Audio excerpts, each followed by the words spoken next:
नमस्कार सर्वांना. तर बघा इकडे मस्त दुधीची भाजी ना हरभऱ्याची डाळ टाकून बनवली. सकाळी असं काही स्वयंपाक करून घेतला, टिफिन वगैरे राहतो ना माऊचा मिस्टरांचा. तर मग म्हटलं चला त्यांना टिफिन वगैरे बांधून दिला आणि आता पुढे ना तो बघा इकडे ना मिस्टर नाश्ता पण करताय. सकाळी ड्युटीला जाण्याच्या अगोदर ना ते 1-2 पोळी खातात. त्यांना बीपीचा त्रास आहे ना, त्याच्यामुळे ते गोळी घेतात. आणि बघा सकाळी किती छान असं सुंदर बाहेरचं वातावरण आहे ना, बघू शकता. इकडे इतकं प्रसन्न वाटतं ना माणसाला, की खरंच असं 10 मिनटं जर उभं राहिलं ना तर खूप छान असं गारवा वाटतो. थंडी पण आहे.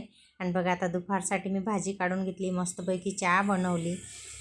आणि ना काल तूप बनवलं होतं घरी, मस्त साजूक तूप टाकून चहा प्यायला मला खूप आवडतं बरं का.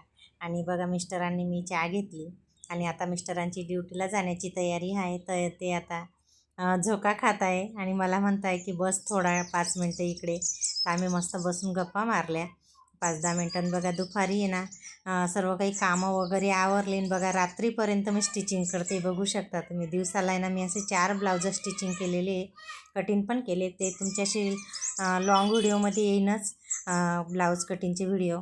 आणि बघा इथं अजून स्वयंपाक वगैरे बाकीच आहे बरं का माझा. पण म्हटलं चला हे जर थोडंसं राहून गेलं ना तर राहूनच जातं. आणि बघा मस्त डिझाईनचा गडा बनवला आहे. आणि साधे 2 ब्लाउज होते बिना अस्तरचे आणि अस्तरचे 2 होते. असे 4 ब्लाउज मी स्टिचिंग केले. तर चला आजचा व्हिडिओ कसा वाटला ते भेटू.